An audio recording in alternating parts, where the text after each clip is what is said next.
बड़ा मर्द तना ही बारिश पड़ के दिक्कत न होता है दह तर गोइठा में देखो ही कैसे टूटता। तो बारिश का रोक पाई बताई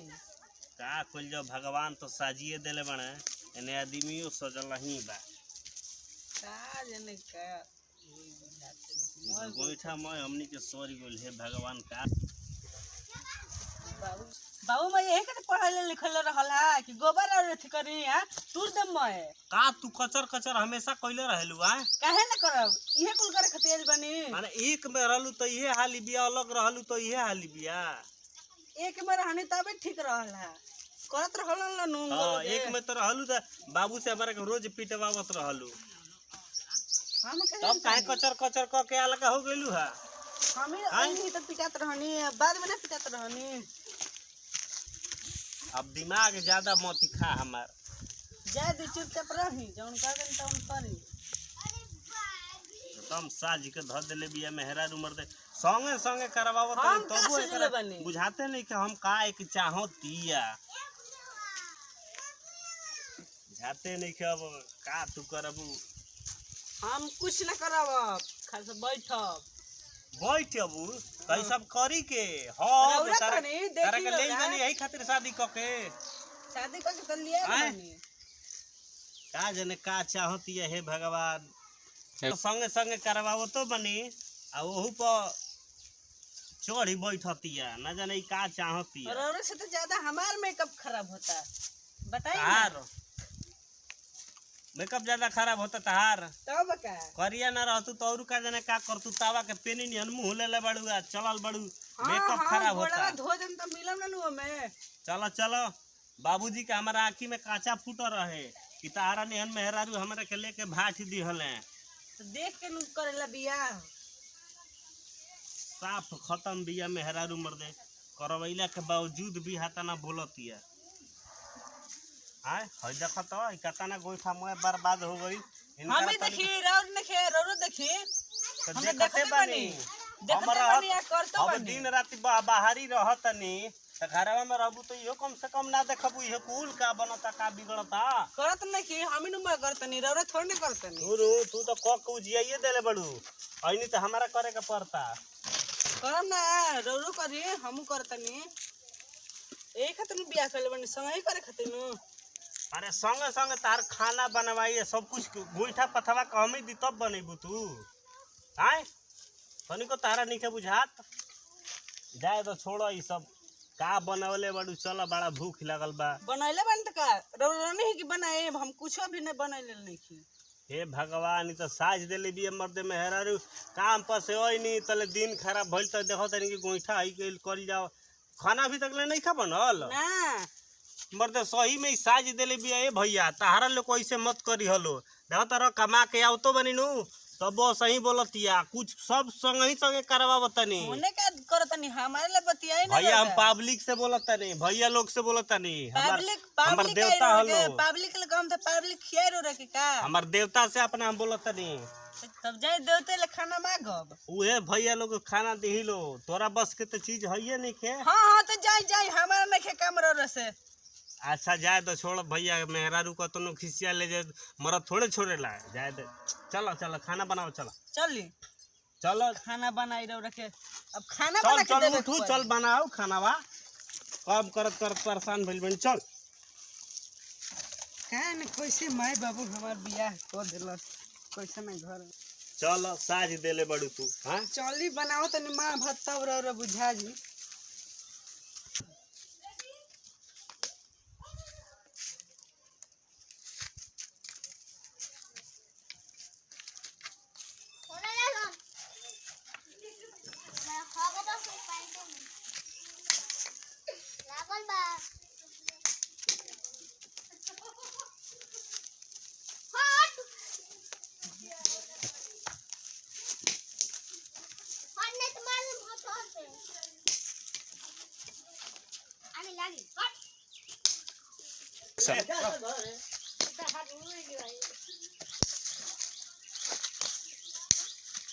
बन ए भैया और मत पर पारत ना गया होगी दिन लगाता हाय हमरा का कोलारे रखन हम होगा नहीं हां देखो सुन चल भैया छोड़ दो भैया ने छोड़ दो मैं आज तक बिक देले बड़ा सही मर्द मेहरा मैं मर्द मेहरा कम कब पे रख देले बड़ा सन भाई देख तोर बाबा हई आवता ना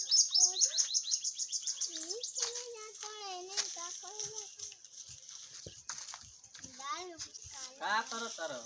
खेला तनी दिन भर गोली डंडा खेलबो का करे साथ से खत्म बा नीचे ने जातो ने लागो ताकि ये तो बाबा हमारे बोल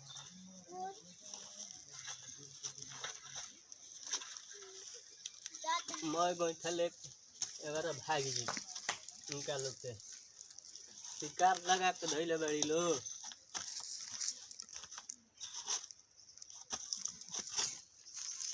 मैं एबार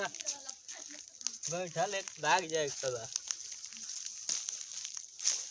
मैं डर हमें लगावल छोड़ा दे इनका लोग से हटा बड़ा बढ़िया बढ़िया पत्थले बड़ी था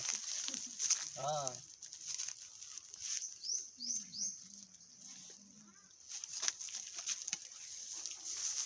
उसी किनारे कम तो ना ले जी एक खत्ती मुँह चाहिए हिमाय बाबू बुझा तक कि कम कर ही तो पड़ी तो गोड़ हाथ तो लिए ये टूट के मैं ठीक हो जी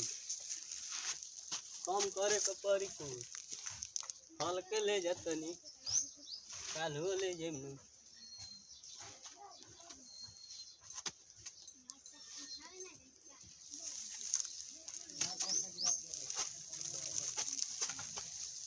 ना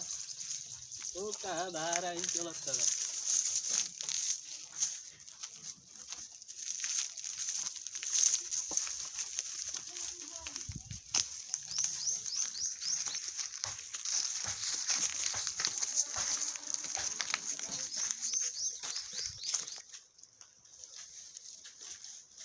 चलो पसार दिया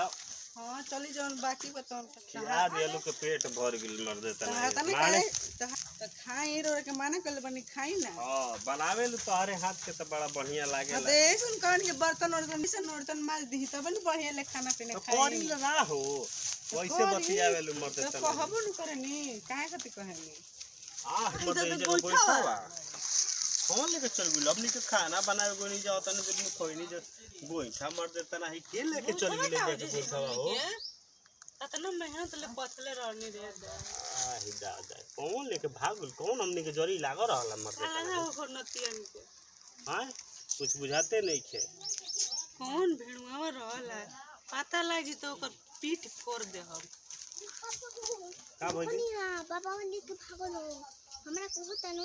देखा है जो बड़ी से जू ना तो मारे लोग हमरा के मार के भगा देलो सब बाबा तोर लेके कोई नहीं गोइठा देखी यार बाबू एबार यार बाबू के छोड़म ना हम हट एबार यार बाबू के छोड़म ना ज्यादा सुनो ज्यादा बाबूजी हमें ले जाना तो सु गोइठा त का हो जाए काहे के हमरा तो पूछ के लगन हुआ के नहीं छोड़ा मर तो झगड़ा ना करेला एबार गोइठा ना लगल बने ज्यादा रह दो डंटा ले के चल रह दो अरे बाबूजी हमें गोइठा लगल बने त का दिक्कत बा अरे हटी ना ना अरे ना छोड़ यार बाबूजी के एबार छोड़म ना हटी तो अरे घर ही कोइल बन गोइठा मर दे कोनो दोसर लेके कोइल बा घर ही तब जाके वो जे खाना खाई रौरा बाबूजी ले गोइल बा माने बुढ़ा गोइल बना तो बाबूजी तब छोटकी पतोही हम करने खे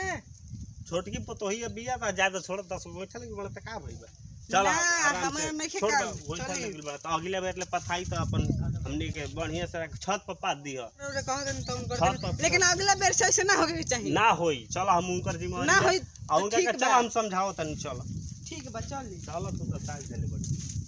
उठा हमनी के हाथ ना मेहनत कन जे रे बाबूजी एथी क देनी तो छोड़ द का दिक्कत बा घर ही न गोइल बा गोइठा बा घरे गइल बा तोर तनको बुझा तो जत नहीं का चल बैठ मत मेहरारू परेशान कर देले बिया हमर कुछ बुझाते नहीं चल बैठे बाबू सुतल बा छोड़ बैठी चाहे तो छोड़ बैठो बैठो हम लेकिन छोड़ब ना वहां के ऐसन बात नहीं के अरे छोड़ भाई तारा कतना समझाई कि बाबूजी हमें घर ही न गोइल बा गोइठा मान दनु के पूछ लेबे के चाहे नु हां बताई रौरा अच्छा छोड़ा उ बुढ़ारी में एगो दूगो हरकत कर देना तो का दिक्कत छोड़ जाए दी। अब सुना अब सुतल हो आ तारा लोग के अच्छा सुनी बात, ठीक बराबर जाए अपन जौन अधूरा काम बराबर पूरा कर। हाँ हम जा तनी कुछ काम बा ओकरा के पूरा करके आओ तनी तू सुता आराम से दोपहरिया में लइका सुतल बा ठीक बा। हां जाए ठीक बा हम जा तनी ठीक बा आराम से रहियो ठीक बा झगड़ा मत करिए बाबू संगे ठीक बा ना तो हम जानत तनी तू 76 घर पे हो दादा तू सब कुछ कर देबू।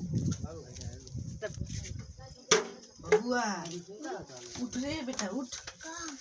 उठ तो हिना एगो बात तोड़ कहे के बा। अरे हिने और नती तो नहीं हिने और पहले सुन नती दे बबुआ ते देखले बायनु कि बाबा ले गेला। हां जो हम गोली डंडा करते हमरा कहत है एजा का हमरा मार के भगा देने है। हम जानत रहनी कि बूढ़ावा गोइठा एथी करी यही तरी ए खाली पूरा में आग लगा देले रहल ओकर के छोड़े के ना कि चल भांगा बोरी लेके आओ कोसी चलो जा घुसा इने धोले बने